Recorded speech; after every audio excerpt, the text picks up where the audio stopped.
In this section, I will look at different ways to monitor the performance of your system. When looking at the performance of a system, it is important to have something to compare it with.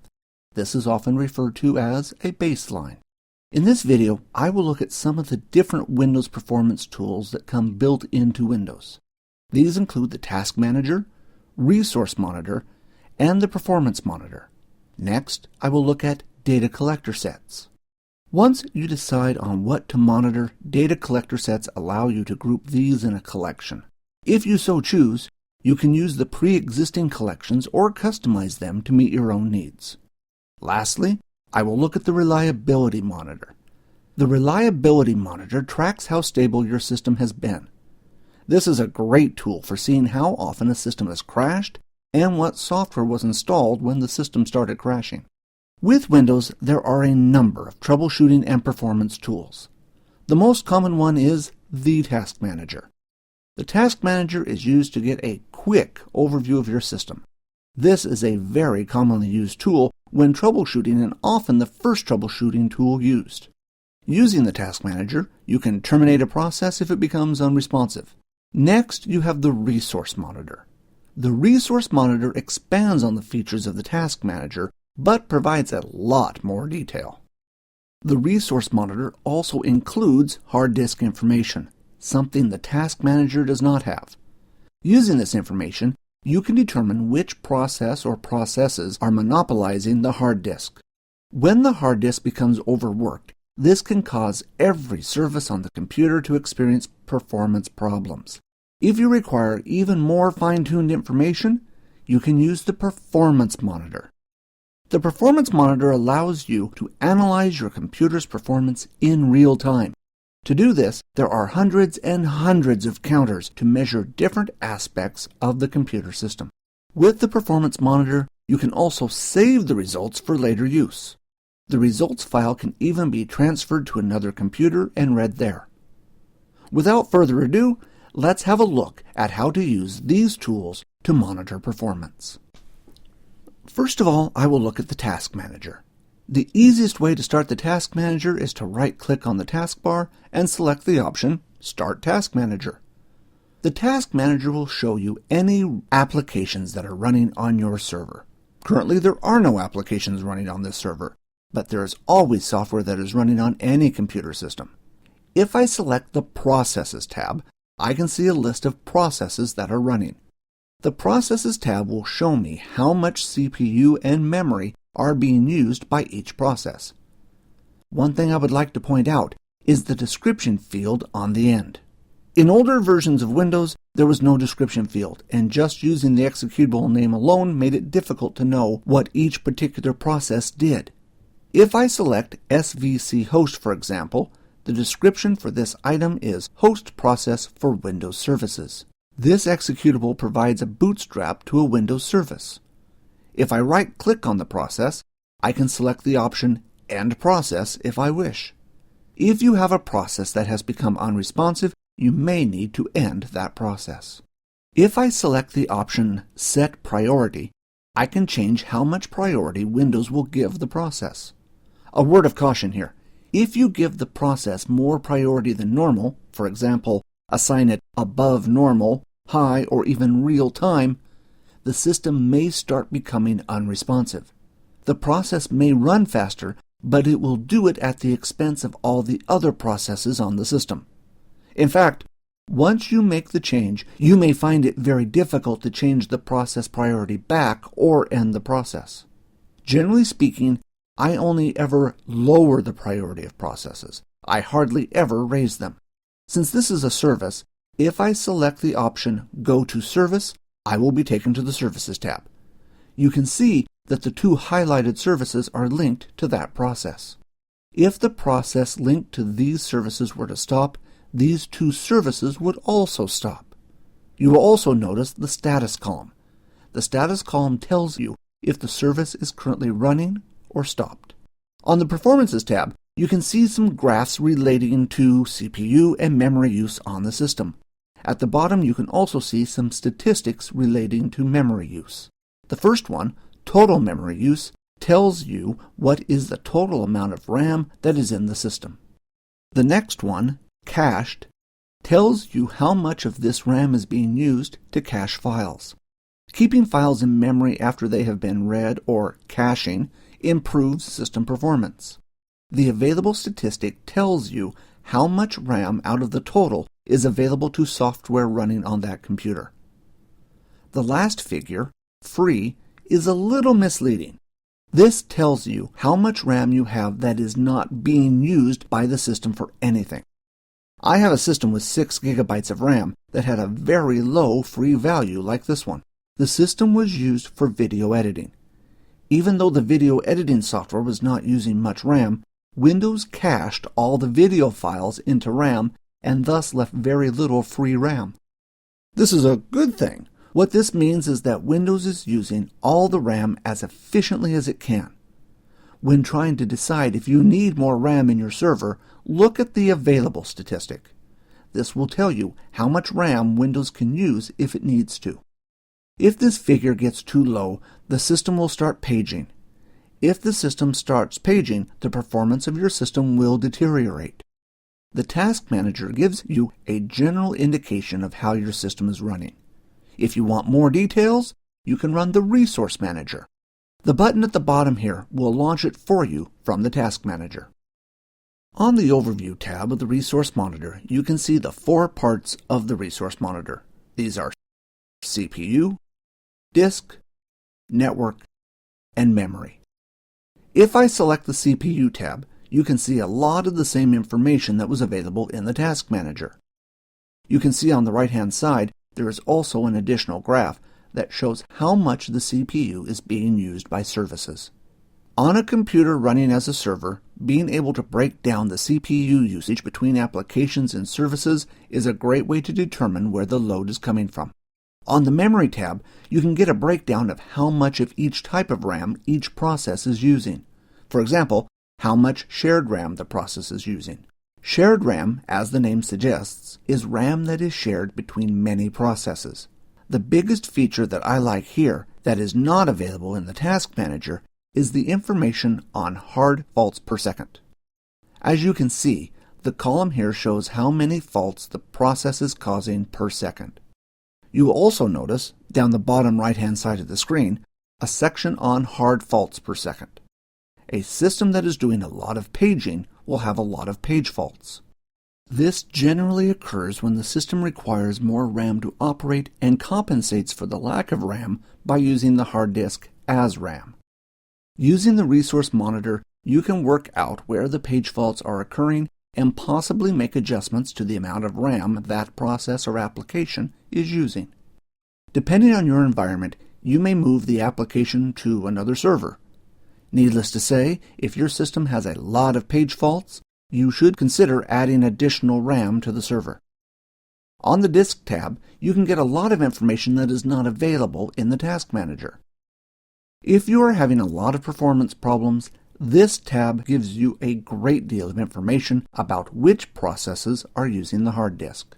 I have seen a system in the past where the CPU usage was very low, but response time was also very slow. Looking at the Resource Monitor showed that the backup process was the top process in the disk activity section. The backup should not have been running during business hours, and thus it was a simple matter to start it earlier in the night and thus solve the problem. If your system is doing a lot of paging, the page file will generally end up being near or at the top of the list with the most reads and writes. This tab also gives you the graph of disk queue length. This is the number of processes that are waiting to write to the hard disk.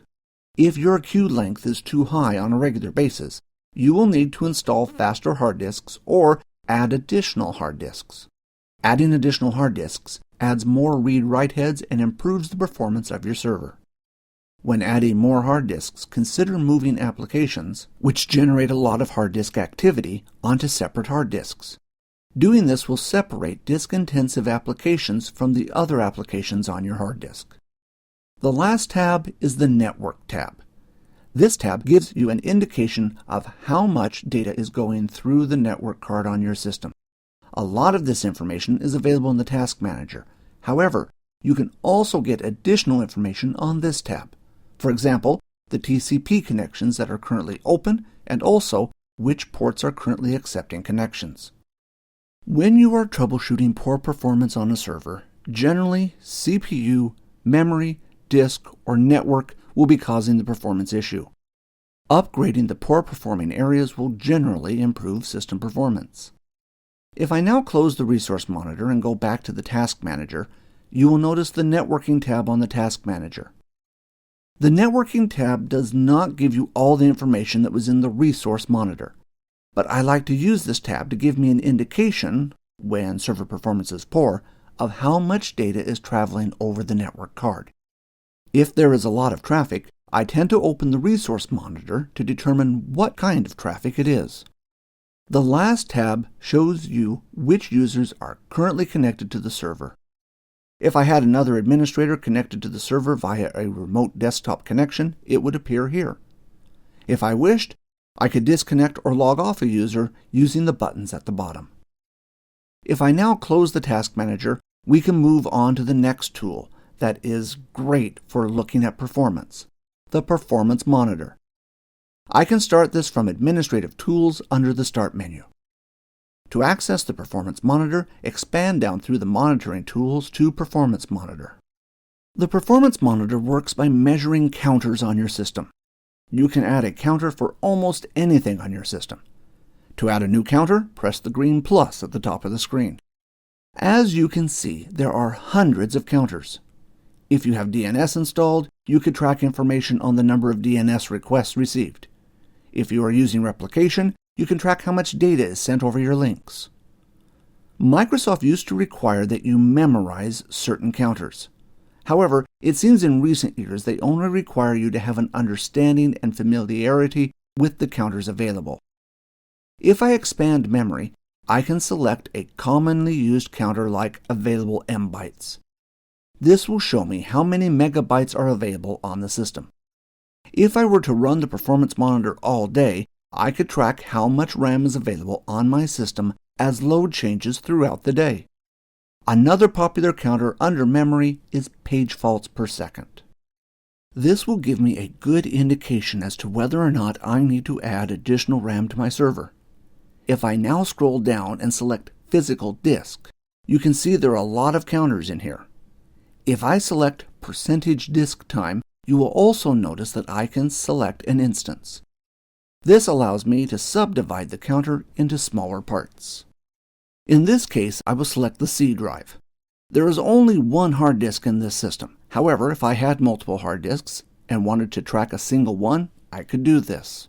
You will find that most counters have many different instances. For example, if this were a network card and you have more than one network card, you could select the individual card. This brings up the question, what is percentage disk time? If I select the tick box, Show Description, I can get a description of what the counter is measuring.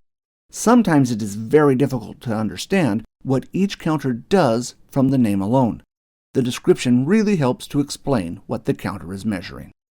If I now add this counter, I will have a graph of all the counters I just added.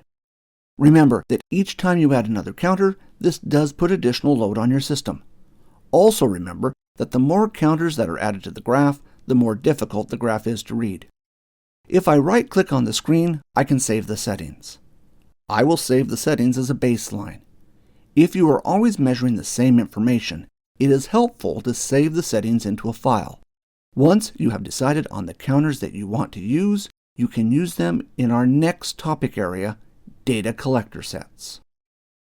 Data collector sets are essentially a collection of counters that are bundled up to make measuring system performance a lot easier.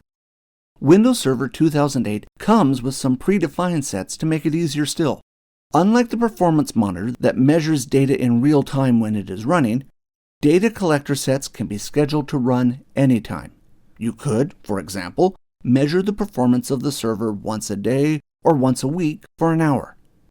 This would allow you to have a history of the performance of the server as time goes on. Once the data collector set has run, the data captured is placed into a report. This allows you to quickly and easily navigate through the performance history of your server. This makes a data collector set great for creating a baseline and generating ongoing statistics. A baseline is a record of the performance of your server. The baseline should be created when the server is first installed and put into production. The baseline allows you to compare performance from when the server was first installed. In business, baselines are great when you are trying to justify new equipment or upgrades. Imagine, with a baseline you could say, with confidence, that memory use on your server has doubled in the last 6 months and is likely to keep going up. Giving these statistics to your management helps justify a RAM upgrade. Let's have a look at how to use data collector sets. I already have some performance counters from the previous demo, which I can use in a data collector set. To do this, right-click on Performance Monitor and select the option New Data Collector Set. This will launch a wizard to transfer the performance counters to a data collector set. The wizard is quite straightforward. Just enter in the name of the data collection set, I will call it Baseline, and then select a location in which to save the data. Once I have pressed Finish on the wizard, the data set will be created using the counters from the performance monitor. The new data collector set will be created under User Defined under Data Collector Sets. If I select the properties of the baseline data collector set, there are a lot of items I can change. A lot of the options are self-explanatory, but I feel the most noteworthy part is the Schedule tab. If I select the Schedule tab, I can add as many schedules to the data collector set as I like. First of all, I need to set a time at which to run this data collector set. In this case, I will make it 3 o'clock, and I will run it only on Wednesdays. Running data collector sets puts some load on the server, so I only want to run it once a week so I can get some ongoing statistics to help justify a new server around budget time. Notice that I can also set up an expiration date. When set, the schedule will cease on that date. I will set this for 2 months. If you do set up a schedule, it is also useful to set up a stop condition. In this case, I will set the stop condition for 1 hour. Without a stop condition, your data collector set may keep running. Under the limit section, you can set what will happen when a limit is reached. When I select the limit tick box, the data collector will be restarted when a limit listed below is reached. For example, you could have it time-based, but in this case I will select a maximum size and set a value of 10 megabytes. If you are worried about how large the data collector set data file may become, you can set this value. If I now exit the properties, you will notice that there are some data collector sets that have been predefined. If it was on a domain controller, there would also be a data collector set relating to Active Directory. If I select System Performance, this data collector set is a collection of common counters used in judging system performance. To start the data collection, right-click the data collector set and select Start. You will notice the little green arrow on System Performance showing that the data collector set is running. If I now expand down into the Reports section, you will notice a new report for the data collector set has been created. The process takes 60 seconds to measure data about the system. Once the 60 seconds are up, the report will be generated. Different data collector sets will capture data for different time periods. You will notice that at the top is a quick overview of how your system is doing. If, for example, Windows thought that you needed more memory, the status light would be red. If you want more details about your system, you can scroll down and there's an almost endless amount of information about your system. Microsoft went to a lot of work to try and identify the common counters that are used by a majority of administrators. In a lot of cases, it is a lot easier to use or modify an existing data collector set rather than use Performance Monitor and allocate all the counters that you require. Also, data collector sets allow you to track additional information that is not available in Performance Monitor. The tools shown so far are great at showing performance, but these tools don't tell us anything about how reliable the system has been. To do this, you can use the Reliability Monitor. When troubleshooting computers, it is useful to quickly get a history of a computer and its problems. The Reliability Monitor tracks changes that happen on the computer, For example, the adding and removing of roles and software changes. If your computer starts to become unstable, you can see in the reliability monitor what happened around the time the computer started having problems. To help determine how reliable a computer is, the reliability monitor introduces the System Stability Index. This is an index that rates a system from 1 to 10.